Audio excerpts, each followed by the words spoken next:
Please, Good evening, Manipur. please sit down. Thank you, sir. You are Priyanka Swami. हाँ जी You have finished your law in 2019. जी sir. Thereafter, what you are doing? Definitely job. Sir preparation में हूँ मैं judiciary की. हाँ जी. So this is second attempt. First attempt was when?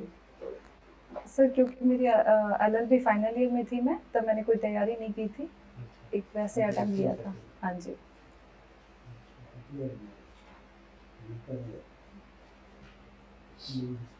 अगर दो इसमें था. हाँ जी.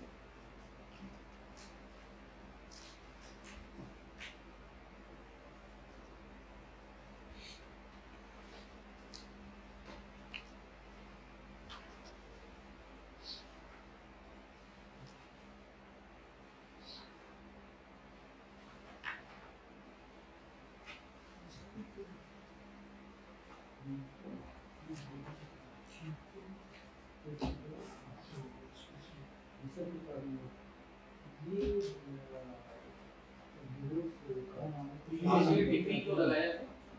हाँ जी. जरूरत क्या है?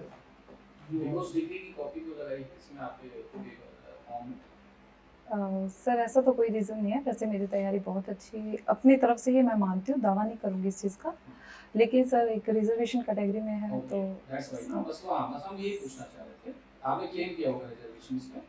जी सर. रिजर्वेशन ये कैटेगरी में एक अलग कैटेगरी. हाँ, एक क्षैतिज आरक्षण है. जी सर. Horizontal reservation.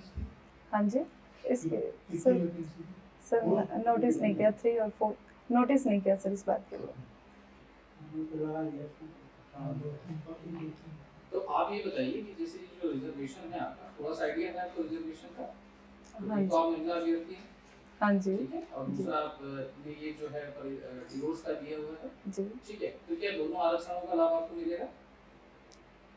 सर मैंने अपनी तरफ से तैयारी की है, लेकिन मैं इन चीज़ों में विश्वास नहीं करती. नियमावली से गो थ्रू किया है कि आप इसके जो रिक्रूटमेंट की जो भर्ती प्रणाली है. जी सर. ठीक है. हमारा काम क्या है ये समझना जी कि आपको ज्यादा बेनिफिट मिलता है. जी सर. ठीक है. तो एज अ महिला अभ्यर्थी भी आप आरक्षण क्लेम कर रहे हैं और आप इस दूसरी क्षैतिज आरक्षण है वो भी आप क्लेम कर रहे हैं.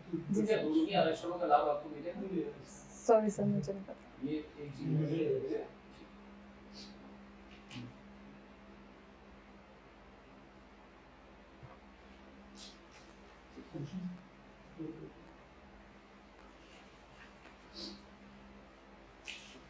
ये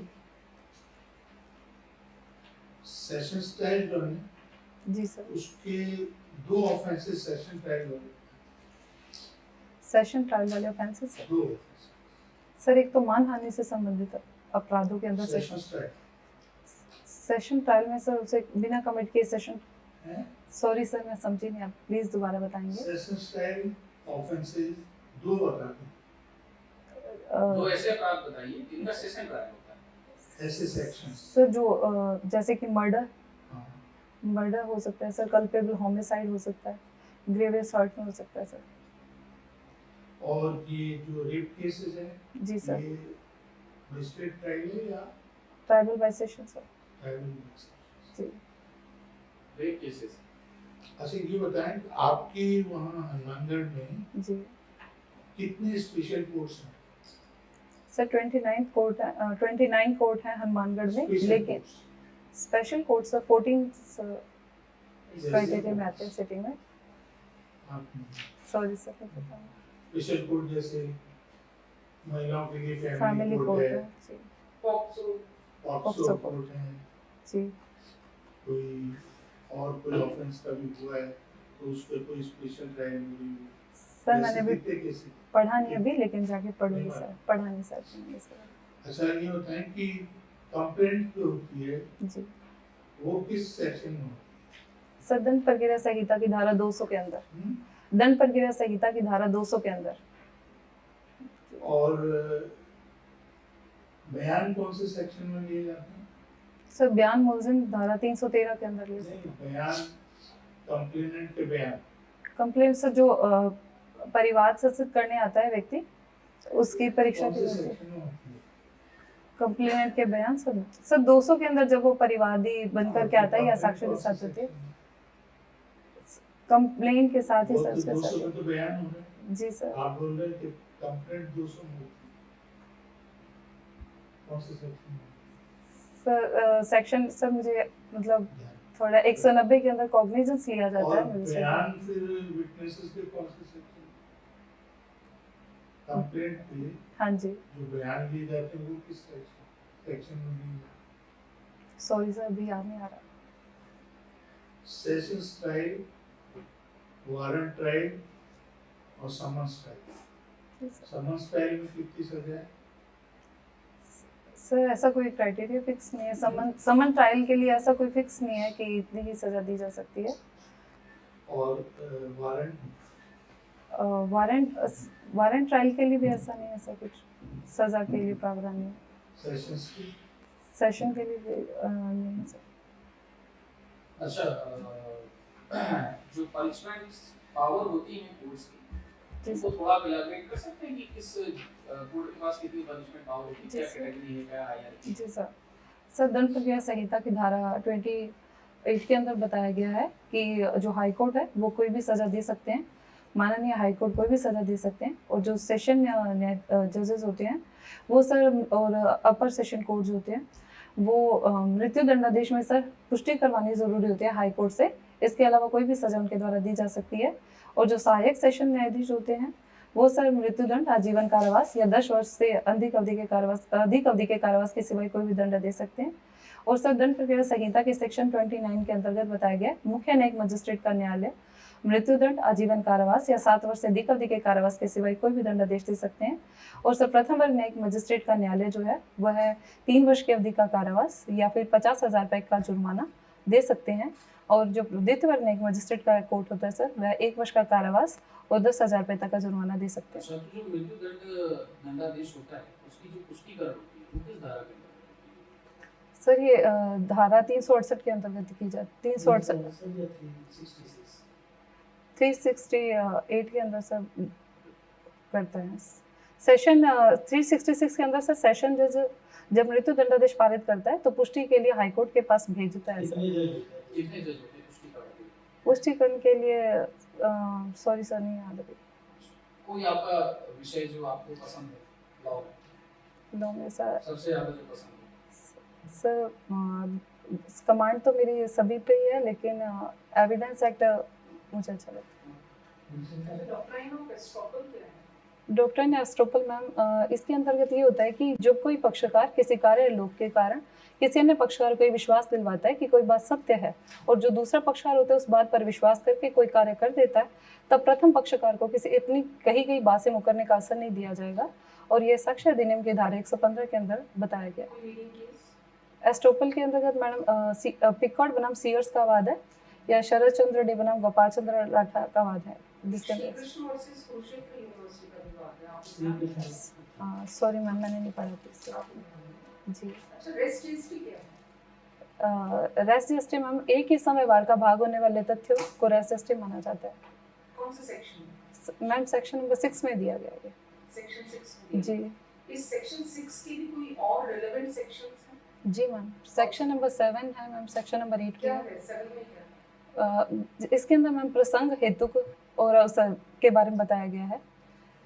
अगर किसी पक्षकार के द्वारा कोई कार्य किया जाता है जैसे प्रसंग हेतु इत्यादि का भी उल्लेख हो जैसे कि सेक्शन 7 में वर्ड यूज है हेतु हाँ जी और 8 में वर्ड यूज है हेतु।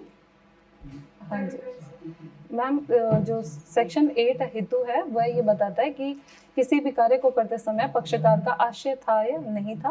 हेतु स्पेशली मैम आशय के बारे में नहीं साथ ही अवसर के बारे में भी बखान करते हैं मैम इसके बारे में। एक 8 में सब्सीक्वेंट एंड प्रीवियस कंडक्ट की बात की जी वो क्या है? मैम जो कोई पक्षकार के द्वारा किसी अभियुक्त व्यक्ति के द्वारा कोई अपराध किया जाता है तो उसके द्वारा ये देखा जाएगा कि पूर्ववर्ती आचरण कैसा रहा है, पहले भी उसके द्वारा कोई अपराध किया गया है या नहीं किया गया है। और इस आधार पर मैम उसे जैसे कि सेक्शन 360 के अंदर CRPC में सदाचार या परिवीक्षा का लाभ देकर छोड़ा जाए या नहीं छोड़ा जाए, इस आधार पर मैम पूर्ववर्ती आचरण का उल्लेख किया जा सकता है। उसके अंदर भी इस बारे में उल्लेख किया गया। जिस व्यक्ति की मृत्यु हो गई थी जो मिल नहीं सकता, जिसको बुलाया नहीं जा सकता, जी इससे रिलेटेड प्रोविजन कहाँ है? 2 मिनट हाँ जी 2 मिनट मैम मैं हाँ, 2 मिनट तक दे सकती हूँ। इसके अंदर सेक्शन नंबर 32 के अंदर मैम, 32 में डाइंग डिक्लेरेशन कहाँ है? 32 के क्लोज 1 में दिया हुआ है। क्या कह रहे हैं? डाइंग डिक्लेरेशन ये होता है मैम कि अगर किसी भी पक्षकार के द्वारा अपनी मृत्यु के कारण के बारे में या समव्यवहार की किसी परिस्थिति के बारे में वर्णन किया गया है जिसके द्वारा उसकी मृत्यु कारित हुई है, तो चाहे उस पक्ष व्यक्ति को जिसके द्वारा यह कथन किया जा रहा है मृत्यु की प्रत्याशंका हो या नहीं हो, उसके द्वारा किया गया कथन मृत्युकालीन कथन माना जाएगा। एक लड़की अपनी बहन को लेटर्स लिखा करती थी ठीक कि मेरे घर वाले बहुत परेशान कर रहे हैं, दहेज की मांग करते हैं। थोड़े दिन बाद उसकी डेथ हो गई। तो जो लेटर हैं क्या डाइंग डिक्लेरेशन में आते हैं? सर मैं गेस करूंगी सर, मैं प्रॉपर आंसर तो नहीं जानती इसका, लेकिन मुझे ऐसा लगता है कि सर ये मृत्यु के बारे में एक बता रही डॉक्टर- थी कि बहुत आपने परेशान करते समझदार की हैं। बात की ना अभी, जी सर 32 क्लॉज 1 में बता रहे हैं लोग, जी जी तो क्या वो उससे रिलेवेंट है? सर इसमें एक आता है कि परिस्थिति जन्य साक्ष्य, परिस्थितियां देखी जाएंगी सर उस आधार पर कि उस टाइम क्या परिस्थितियां जो थी। मैंने बताया, ये जो स्टेटमेंट हैं क्या डाइंग डिक्लेरेशन की कोटि में आते हैं? सर आ सकता है, ये आ सकते हैं, आते हैं। आ सकते हैं सर। अच्छा, इंडियन कॉन्स्टिट्यूशन की प्रीएम्बल से क्या समझते हैं, क्यों बनाई गई है, क्या है उसमें?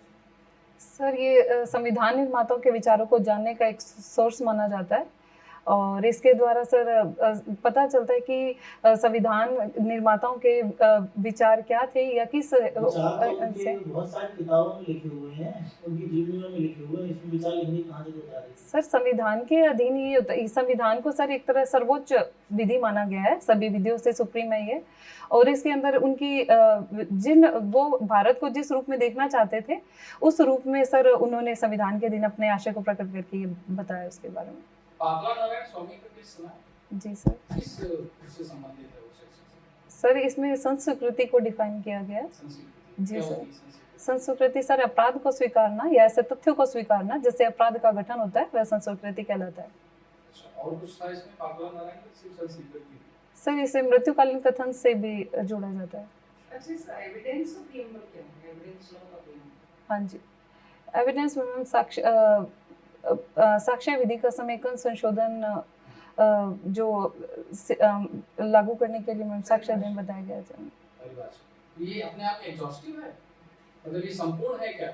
सर ये एक लेक्स फॉरी लॉ है। लेक्स फॉरी क्या होता है? लेक्स फॉरी सर देशीय विधि, मतलब जिस स्थान पर कोई अपराध किया जा रहा है तो उसी देश की मतलब जो साक्ष्य विधि परिवर्तन में वही लागू हो सकती है। जी। और कैसा है ये, प्रोसीजरल है कि सब्सटेंटिव? सर ये श्योर नहीं हूँ सर। विधि है? जी सर। कैसी विधि है? सॉरी सर, नहीं पता है।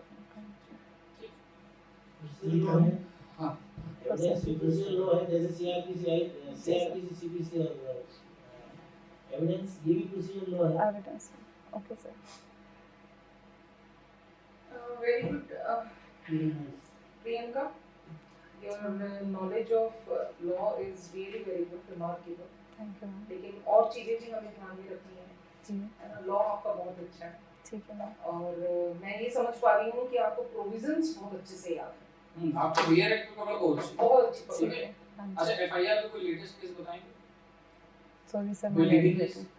लीडिंग सर ये एफआईआर पे सर एक तो वीनू भाई हरी भाई मालविया का केस मुझे याद आ रहा है, जिसके अंदर ये बताया गया कि संज्ञान के पश्चात या विचारण से पहले भी मजिस्ट्रेट के द्वारा इन्वेस्टिगेशन ऑर्डर दिए जा सकते हैं। FIR suspend, FIR zero FIR sir, zero FIR जहाँ तक ये है कि जब कोई अपराध के बारे में एफआईआर दर्ज की जाती है और अपराध बनता ना पाया जाए तो शायद जीरो वो जुरिसडिक्शन से संबंधित है, जहाँ जुरिसडिक्शन। अपराध हुआ है, जी ठीक है, उस संबंधित जुरिसडिक्शन वाले थाने में ना दर्ज करा के कहीं भी देश में कराई जा सकती है, वो जीरो एफआईआर। ठीक है सर। और वहाँ से वो ट्रांसफर हो जाता है। आपके साथ ये exactly VR knowledge is very good, ठीक जी है, सर। उसको अप्रिशिएट करेंगे, but current update current update and practical, ठीक है, अगर किसी ने Procedural क्वेश्चन पूछ लिया ऐसा जी। तो आपको क्या करना है कि अपनी जो नॉलेज है उसके साथ में जो करंट सिनेरियो है उसको जोड़ना है, ठीक है ठीक है, विभिन्न तरीके के सोर्सेज अवेलेबल हैं। और जी सर। ये आप अगर अपना लगाती हैं, ये डिग्री की कॉपी लगाती हैं, हाँ तो जी। सबसे पहला क्वेश्चन यही होगा ठीक कि है, आप ये क्यों लगा रहे क्यों हो? लगा रहे हैं? सर फिर इसका आंसर क्या देना इसका उत्तर आप चाहिए? देखिए, जो भर्ती नियमावली है, जी ठीक है, उसको आपको पढ़ के जाना। और आपके साथ तो 3 है, महिला आरक्षण है, ठीक है, ठीक है पिछड़ा वर्ग आरक्षण है ठीक है और यूरिया आरक्षण है, तो 3 हो गए। तो ऊर्ध्वाधर और क्षैतिज आरक्षण में क्या अंतर होता है, इनमें से कौन से आरक्षणों का लाभ आपको मिलेगा, किन विधियों के अंतर्गत मिलेगा, इन सारी बातों को आपको जानकारी होनी बिल्कुल कॉन्फिडेंटली बताना है। चाहिए। ठीक है। और आप कहीं ये नहीं सोचेंगे मैंने लगा दिया सामने वाला देख जैसे हाँ, या कि आपने- वैरायटी उस पर क्वेश्चन नहीं इन्होंने जैसे सर अपने को आंसर किया दिया कि मैं बहुत अच्छे से मेरा कमांड है, उत्तर नहीं देना, ये नहीं ठीक देता। हम आपसे विधिक जानकारी जानकारी। जानना आप ये थोड़ा मत सा सोचिए कि आप कोई We are not judging board you. से नहीं ऐसा हम मत आपको सोचिए। जज नहीं कर रहे, ओके मैम, ठीक है, हमारा काम से बातों से विधिक जानकारी लेना। हॉरिजॉन्टल है आपका। ठीक है सर। ठीक है, महिलाओं में भी डाइवोर्स महिला एक अलग कैटेगरी, हाँ जी। इसलिए आपको सारे लाभ मिल जाएंगे। यस, और ओबीसी भी है। उसको आप देख लीजिए अच्छी तरह। ठीक है सर।